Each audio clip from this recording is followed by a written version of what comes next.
स्वागत है आप सभी का आज की इस वीडियो में। आज हम लोग कक्षा 10 विषय गणित प्रश्नावली 1.2 पर चर्चा करेंगे और इनमें दी गई प्रश्न को हम लोग बनाएंगे।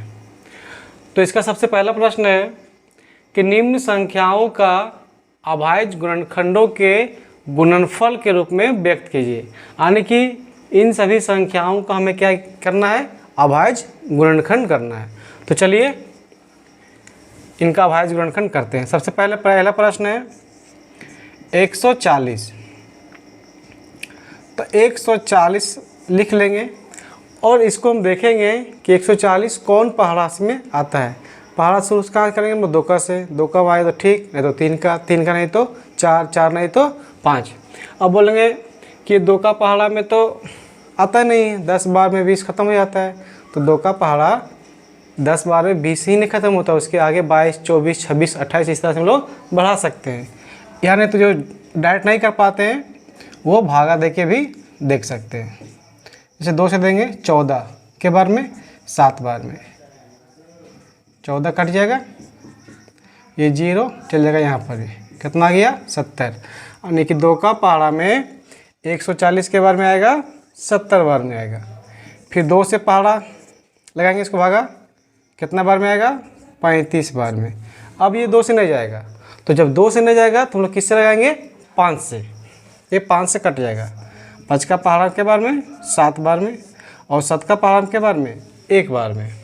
तो जब 1 नीचे आ जाए तो समझिए मेरा गुणनखंड पूरा हो चुका है। तो अब हम लोग इसको लिख सकते हैं कि 140 बराबर 2 गुना 2 गुना 5 गुना 7। ठीक है। इसी तरह से इसका अगला प्रश्न है 156। हम लोग 156 का भी अभाज्य गुणनखंड ठीक इसी प्रकार से कर सकते हैं। तो 156 लिख लेंगे, ये भी 2 से भागा दे के देख लेंगे कि 2 का पहाड़ा में आता है या नहीं आता है। तो 2 का पहाड़ा 7 बार में 14, 1 6, 8 बार में 16, कितना बार में आएगा 78 बार में आएगा। फिर 2 से इसको भागा लगाएंगे, कितना बार में आएगा 39 बार में। फिर ये 2 से नहीं लगेगा, अभी लगाएंगे 3 से, कितना बार में आएगा 13 बार में। फिर 13 का पहाड़ा में के बार में आएगा 1 बार में, 1 आ गया, गुणनखंड पूरा हो गया। तो चलिए लिखते हैं हम लोग कितना 156 बराबर 2 गुना 2 गुना 3 गुना 13। ठीक है। उसका अगला प्रश्न है हम लोग का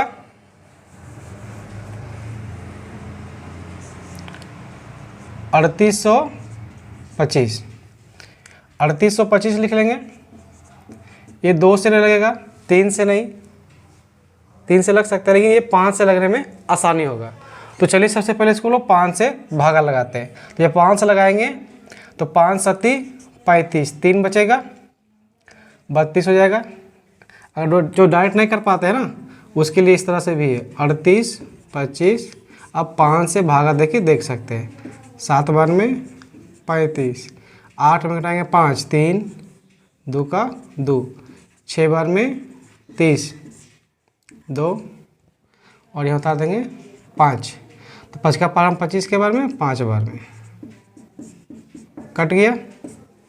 तो 5 का पहाड़ा में 3825 कितना बार में आएगा 765 बार में। फिर 55 लगाएंगे और जब हम लोग 55 लगाएंगे 5 एकम 5, 2 बचेगा 26, 5 25, 1 5 दिया 15। अब इसको हम लोग 3 का लगा सकते हैं 5 बार में, ये 1 बार में, 3 का से 17 बार में और 17 का पहाड़ा के बार में 1 बार में। तो इसको हम लिख सकते हैं 3825 बराबर 5 गुना 5 गुना 3 गुना 3 गुना 17। तो ये हम लोग का अभाज्य गुणनखंड प्राप्त हो गया है। ये पहला, ये दूसरा और तीसरा। आप देख सकते हैं ये पहला का है, ये दूसरा और ये तीसरा। बच गया चौथा और पाँचवा, इसको ही बनाते हैं। आप लोग वीडियो को पॉज करके इसे उतार सकते हैं।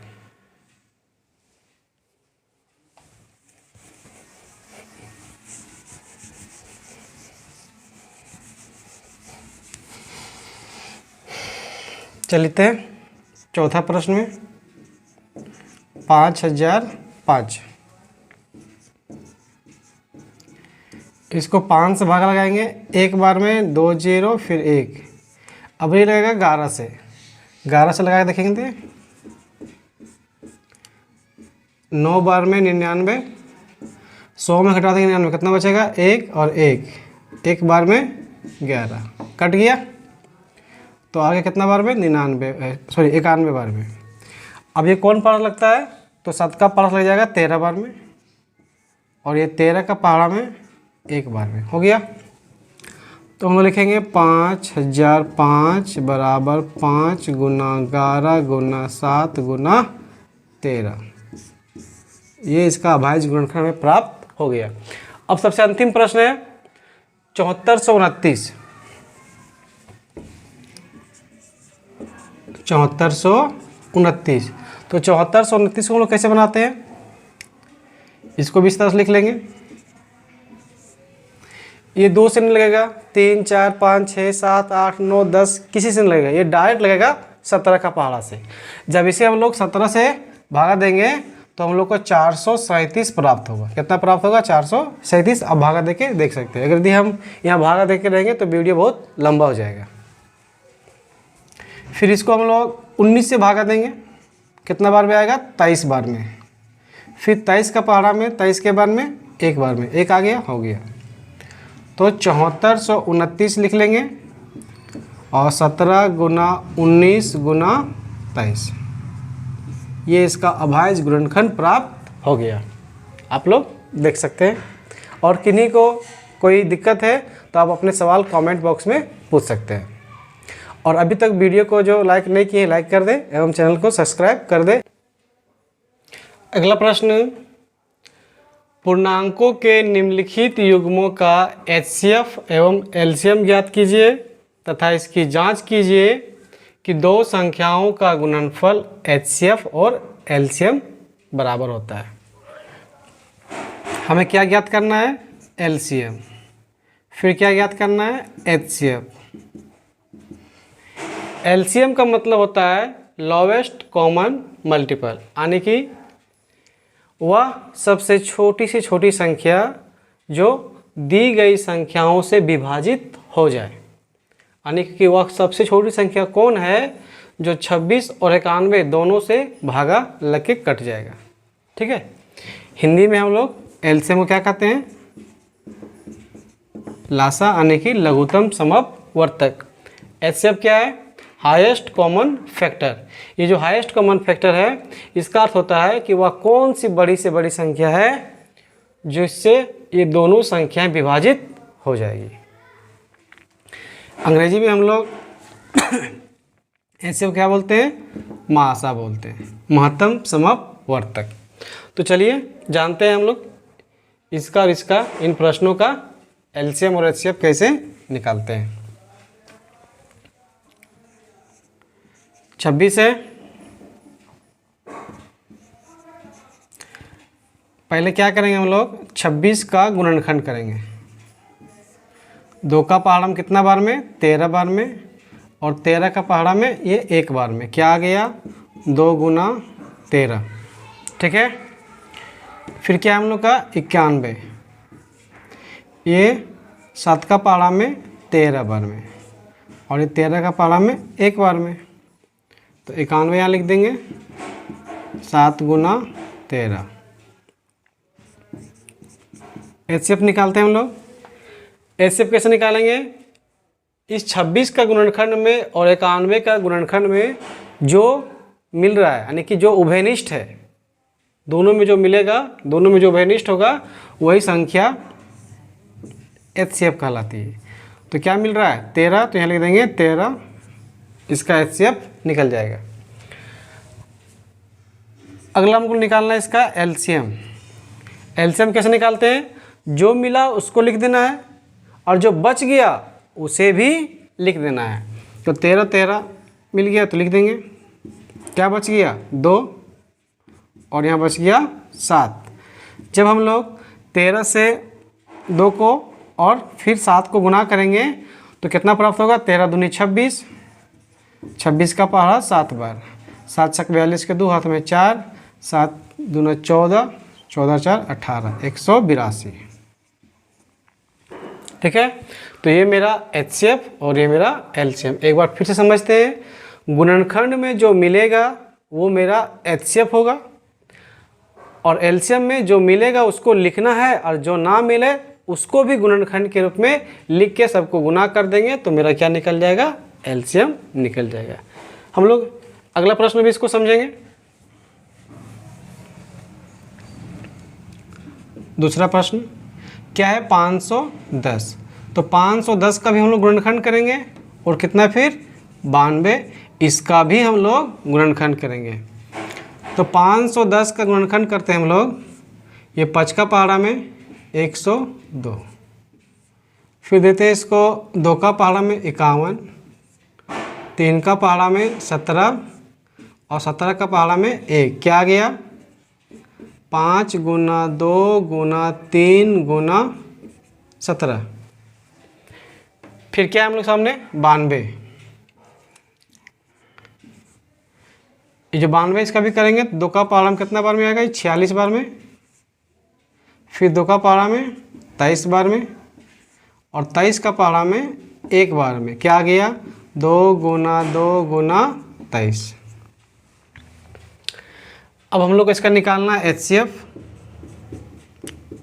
और फिर निकालना है इसका LCM। HCF कैसे निकाले थे, तो जो मिला था, जो उभयनिष्ठ था वही मेरा HCF होगा, तो हम लोग इसमें मिलाएंगे। 5 नहीं है, 2 है, 3 नहीं है, 17 नहीं है, 23 नहीं है, तो सिर्फ क्या मिल रहा है हमको 2 मिल रहा है। तो जो मेरा 2 जो होगा वो क्या होगा, HCF होगा।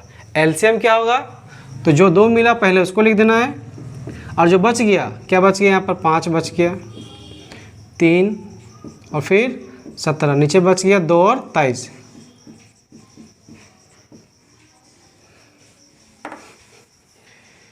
जब ये सबको हम लोग गुना कर देंगे तो कितना प्राप्त होगा, इसको प्राप्त होगा 23,460।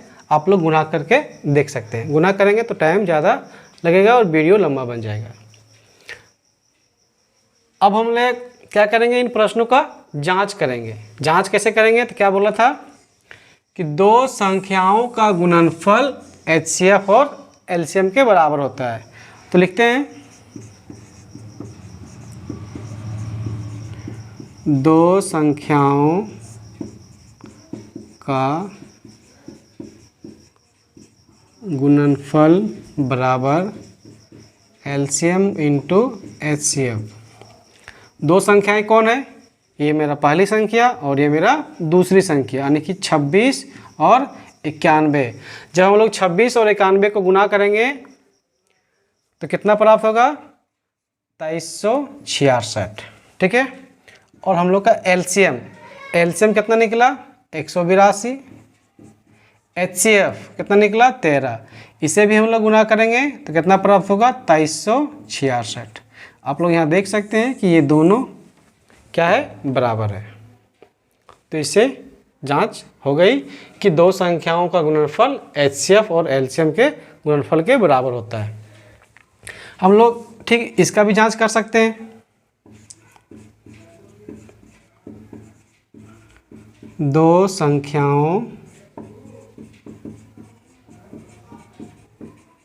का गुणनफल बराबर HCF गुना LCM। 2 संख्याएं कौन कौन है, 510 और 92।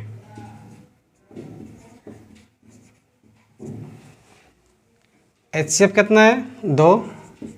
LCM कितना है, 23,460। तो जब हम लोग 510 को 92 से गुना करेंगे तो क्या प्राप्त होगा, 23,460। और इसको जब हम लोग गुना करेंगे तो यहाँ भी प्राप्त होगा हम लोग का, इसको हम लोग गुना करने पर 46,920 प्राप्त होगा, 46,920। और इसे भी हम लोग गुना करेंगे तो क्या प्राप्त होगा, 46,920। आप लोग देख सकते हैं कि 2 संख्याओं का गुणनफल 46,920 और HCF और LCM का भी गुणनफल 46,920, ये दोनों क्या हो गया, आपस में बराबर हो गया। तो इसका अगला प्रश्न जो है 336 और 54, आप लोग इसे बना के देख सकते हैं। इसी तरह से बनाना है, बन जाएगा। अब चलते हैं अगले प्रश्न की ओर। अगला प्रश्न, प्रश्न 3, ये प्रश्न कह रहा है कि अभाज्य गुणनखंड विधि द्वारा निम्नलिखित पूर्णांकों के HCF एवं LCM ज्ञात कीजिए। तो ठीक अभी हम लोग प्रश्न 2 में भी इसी तरह से अभाज्य गुणनखंड विधि द्वारा इनका HCF और LCM निकालना सीख चुके हैं। तो यहाँ भी हम लोग उसी तरह से इनका भी HCF और LCM ज्ञात करेंगे। चलते हैं पहला प्रश्न, 12, 15 और 21। 12 का, 15 का और 21 का हम लोग क्या करेंगे, इसका अभाज्य गुणनखंड करेंगे। 2 का पहाड़ा में 6, 2 का पहाड़ा में 3 और 3 का पहाड़ा में 1, क्या आ गया, 2 गुना 2 गुना 3। फिर 15 का करेंगे तो 3 गुना 5 आएगा। 21 का करेंगे तो 3 गुना 7 आएगा, 7 या 21। क्या निकालना है हम लोग पहले, HCF। तो अभी हम लोग सीख चुके हैं कि HCF में क्या आएगा, तो जो ये तीनों गुणनखंड में मिलेगा वो मेरा HCF होगा। तो देखते हैं क्या मिल रहा है। 2 नहीं है, नहीं है। 3 3 3, तो मेरा क्या मिल रहा है, 3 मिल रहा है। तो ये 3 मेरा क्या हो जाएगा, HCF हो जाएगा। फिर LCM निकालेंगे। तो LCM कैसे निकालते हैं, तो जो मिला उसको लिखना है। तो 3 मिला, 3 को लिखेंगे, और जो बच गया, क्या बच गया, 2, फिर से 2, और यहाँ 5 और यहाँ 7। अब क्या करेंगे, इसको हम लोग गुना कर देंगे। जब गुना करेंगे, 3 का पारा 2 बार 6, 6 का पारा 2 बार 12, 12 का पारा 5 बार 60, और 60 को कितना गुना करेंगे, 7 से, 0 7 छक 42, यानी कि हमको प्राप्त हो जाएगा 420। HCF 3 और LCM कितना प्राप्त हो गया, 420। ठीक है, इसी तरह से हम लोग प्रश्न 2 बनाएंगे।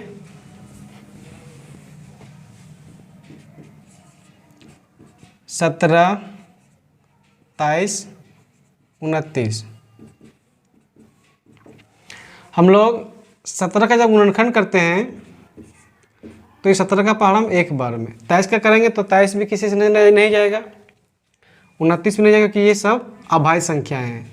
तो 17 गुना 1, 23 गुना 1 और 29 गुना 1 हम लोग लिख सकते हैं।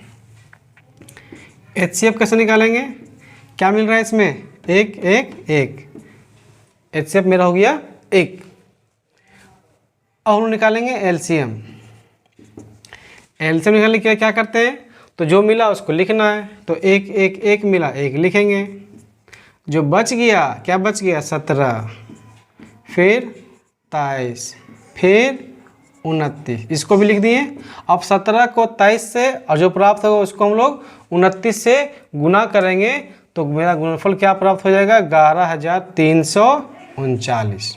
आप लोग इसको गुना करके देख सकते हैं। तो ये मेरा पहला प्रश्न, ये मेरा दूसरा प्रश्न, और हम लोग बनाएंगे तीसरा प्रश्न।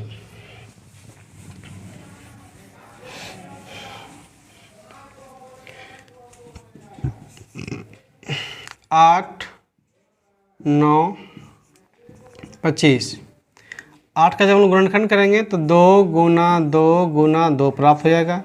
9 का हम लोग 3 गुना 3, अब 25 का हम लोग 5 गुना 5। क्या मिल रहा है इसमें से, तो इसमें से हम लोग को कोई भी संख्या मिल नहीं रहा है। तो जब कुछ ना मिले तो हम लोग एक तो लिख ही सकते हैं, सब में एक तो मिलेगा ही। तो HCF क्या हो जाएगा, 1 1 1 1, और LCM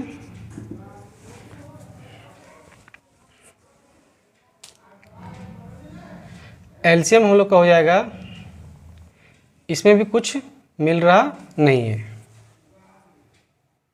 कुछ मिल रहा है तो हो जाएगा 8, तो लिखते हैं 2 गुना 2 गुना 2, 3 गुना 3, 5 गुना 5। तो जब हम इसको गुना करेंगे तो हमें कितना प्राप्त होगा? हमें प्राप्त हो जाएगा 1800। तो मेरा एलसीएम 1800 और एचसीएफ 1। ये 3 प्रश्न हम लोग बना चुके हैं, आप लोग देख सकते हैं। अब हम लोग चलेंगे अगले प्रश्न की ओर। प्रश्न 4 नंबर कहता है कि एचसीएफ 306 और 657 के कितना है? 9 है। यदि हम 306 और 657 का एचसीएफ निकालेंगे तो कितना प्राप्त होगा? 9 प्राप्त होगा। तो बताइए कि एलसीएम 306 और 657 का क्या होगा, यानी कि हमें एलसीएम ज्ञात करनी है। तो अभी हम लोग सीख चुके हैं, 4 नंबर बना रहे हैं। दो संख्याओं का गुणनफल बराबर एचसीएफ इंटू एलसीएम होता है। दो संख्याएं कौन है? 306 और 657। एचसीएफ कितना है? 9। तो हमको एलसीएम ज्ञात करना है। 306 गुना 657। यदि हम यहाँ पर एलसीएम छोड़ देंगे तो ये 9 जो है वो कहाँ जाएगा? इसके नीचे। ठीक है, अब हम इसको काट देंगे। 9 का पारा में 306, 9 तिहाई 27, 3 बचेगा 36, 9 चौका 36। कितना प्राप्त होगा? 34 गुना 657 बराबर एलसीएम। जब हम लोग 34 को 657 से गुना करेंगे तो क्या प्राप्त होगा? 22,338। क्या प्राप्त होगा? 22,338। तो मेरा एलसीएम कितना निकल गया? 22,338। ठीक है, ये हम लोग को ध्यान में रखना है। ये परीक्षा में आपके पूछे सकता है, इंपॉर्टेंट प्रश्न है कि दो संख्या दे देगा इस तरह से, इसका एचसीएफ या एलसीएम कोई भी दे देगा और एक निकालने बोल देगा। तो हम ये सूत्र लगाना है कि दो संख्याओं का गुणनफल क्या होता है? HCF into HCM. दोनों संख्याएं बिठा देनी है। एचसीएफ दिया रहेगा तो एचसीएफ लिख देना है, एलसीएम दिया रहेगा तो एलसीएम लिख देना है, और इसको एगो छोड़ के इसको नीचे ला के काट देना है, आंसर आ जाएगा। अब हम लोग को बनाना है अगला प्रश्न, प्रश्न 5। ये प्रश्न 5 कहता है कि जांच कीजिए कि प्राकृत संख्या n के लिए 6 का पावर n अंक 0 पर समाप्त हो सकती है। तो प्राकृत संख्या शुरू कहाँ से होती है? 1 से। 1 2 3 4 5 और इस तरह से लगातार चलते रहेगी डॉट डॉट डॉट में। ठीक है, यदि हम 6 का पावर n लेते हैं और हम n का मान 1 बैठाते हैं, 6 कितना बार लिखेंगे? 1 बार। क्या प्राप्त होगा? 6। फिर हम लोग 6 का पावर n लेते हैं, 1 बैठा चुके हैं, अभी क्या बैठाएंगे n के जगह पे? 2। 6 गुना 6 36। फिर लेते हैं 6 का पावर n, अभी क्या बैठाएंगे? 3। कितना बार? 3 बार। क्या प्राप्त होगा? 216। इसी तरह से अगर हम बैठा के देखते जाएंगे तो कभी भी इसका 0 पर समाप्त होने वाला नहीं है। तो इस तरह से हम कह सकते हैं कि 6 का पावर n यदि प्राकृत संख्या है तो अंक 0 पर समाप्त नहीं होगा। इसका एक और बनाने का विधि है, हम लोग उस पर भी चर्चा करते हैं।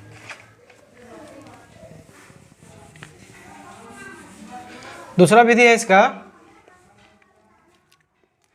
यदि कोई संख्या 0 पर समाप्त हो रही है तो इसका मतलब है कि वो 10 से विभाजित होगी, यानी कि 10 का पहाड़ा से वो कट जाएगा। और जब 10 के पहाड़ा से कट जाएगा तो उसका गुणनखंड का रूप क्या होगा? उसका गुणनखंड रूप होगा 2 गुना 5 का पावर n। जबकि हमको यहाँ पर दिया क्या है? 6 का पावर n। ठीक है, तो जब 6 का पावर n तोड़ेंगे तो 2 गुना 3, इस तरह से हमको प्राप्त हो रहा है। यहाँ 2 और 3 है, यदि 2 और 5 आता तो मेरा ये जो है 0 पर समाप्त होता, परंतु क्या आ रहा है 2 और 3, इसलिए मेरा कभी भी 0 पर समाप्त नहीं होगा। तो क्या लिख देंगे हम लोग, अधिक कोई प्राकृत संख्या 2 × 5⁴n पर इस रूप में रहेगी तो वो 0 पर समाप्त होगी, और इसके रूप से अलावा कोई दूसरा रूप में रहेगा तो वो 0 पर समाप्त नहीं होगी। स्पष्ट।